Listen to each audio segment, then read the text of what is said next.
I got it. I'm going to be a congressman someday. I just worked that out in my head right there. Ignorance is free, and I'll load it up, boy, let me tell you. And so, anyway, my daughter paid attention, was interested in taking gymnastics. I said, well, let me check it out. And when I did, I found out that it's a huge business because a lot of kids don't exercise much anymore. You know, they spend 50 hours a day with their thumbs. And what we did, if you're over 40, we shell beans and butter beans and peas is what we did. And I went over there, the guy was giving a tour, he said, are there any questions? I said, how much does it cost? That's a man question. He said, $80. I said, a year? He said, a month. I said, for two little girls, they're not becoming a gymnast. And cheerleaders take those classes and extra, gymnastic classes, but this is just an exercise program, is all it is. I said, how many classes? One a week? How long? 30 minutes? I said, for two little girls. Just to jump up and down for 30 minutes once a week is $80 a month. He said 80 per child. I didn't have any paper. I did the math in my head. That's $150. I said, why does it cost so much? This is a true story. He said, Mr. Lovelace, get ready for this. If you're over 40, this is what he told me. He'd been taught this at college. Mr. Lovelace, your generation, people older than you, when you were children, you were not in very good physical condition. Did you hear me? How many of y'all like me, especially in the summer? We lived outside, playing baseball, climbing trees, swimming. Let me hear you one time. We lived outside. I lived outside for one reason. My mama said, go out and play, and she locked the back door. 100 degrees in South Alabama. You Louisiana people know what humidity is all about. A lot of people up north don't know that. When it's 100 degrees and 100% humidity, and your only lifeline is a green garden hose, you're in trouble. When we're locked out, weren't we? Kids today are scared to drink out of a water bottle that's been in a car overnight because of government ads, and it'll affect their learning and their ill legato. They don't know how I was raised. My dad had the cheapest green garden hose laying out there in the hot Alabama sun, swollen up like a green anaconda. Green anaconda just swollen up, hooked directly to a lead pipe. And I drink gallons upon gallons every summer. Look at me, I turned out normal.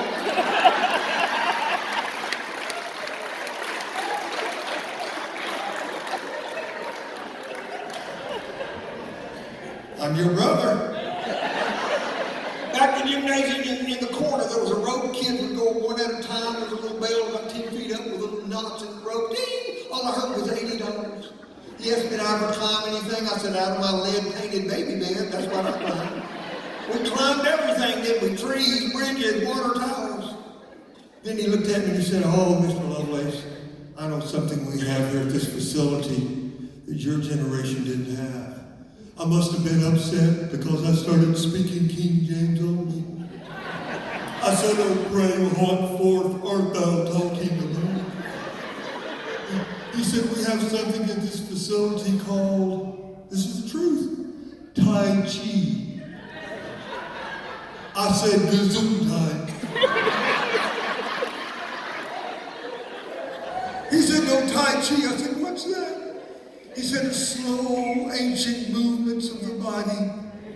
It's an art form, and it centers our children's thinking. I thought, la-di-da. I said, will you demonstrate it? He said, if you promise not to talk to me. I said, that would be my pleasure. To Winterforth, he did some big city Tai Chi.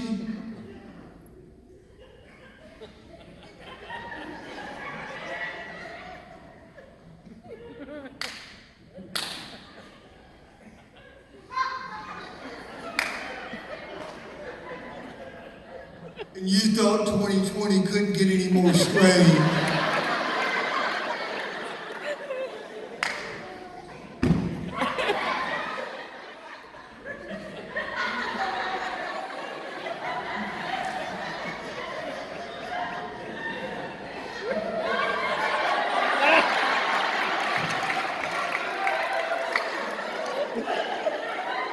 $80. Then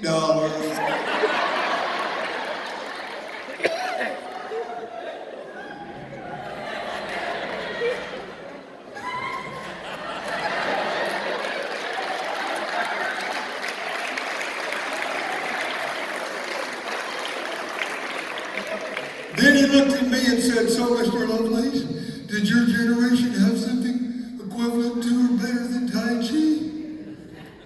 And it was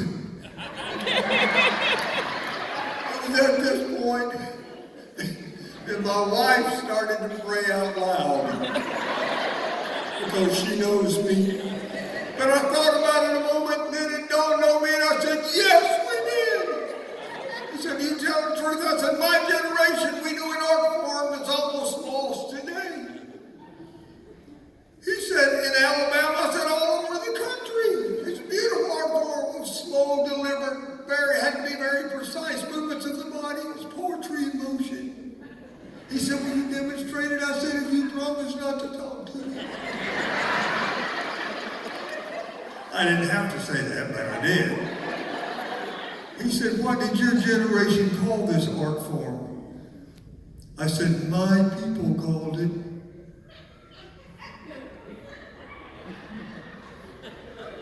going through a barbed wire fence."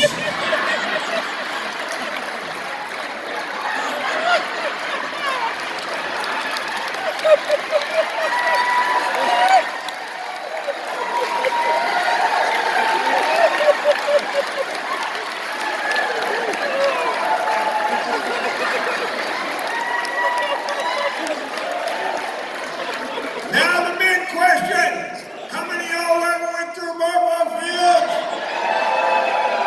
How many in an electric fence? How many like me hit the same electric fence more than once? How many still believe God's people should be the happiest people in the world?